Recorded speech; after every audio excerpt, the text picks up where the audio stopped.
आया कबर ससी ते खान पुन प्या आखे तेरा अरमान ससी तेरे हिक हिक जुल्फ दा मुल कोई नी मेरा केच शहर मकरान ससी हिक मारू थल दुझारेत तती ते किवें आन दितुई जिंद जान ससी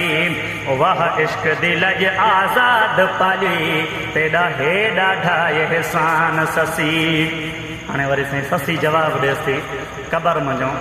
पर कबर विचूं आवाज़ वाए आखे जी आयूं मेहमाना तू खुश वसी तेरा केच वसे चल जीवे केच दे खाना साकू मौत रुलाए विच थल दे अज तोड़े मैं गरदाना हुण तया वस कोल मेरे आजाद दे दुख टाला।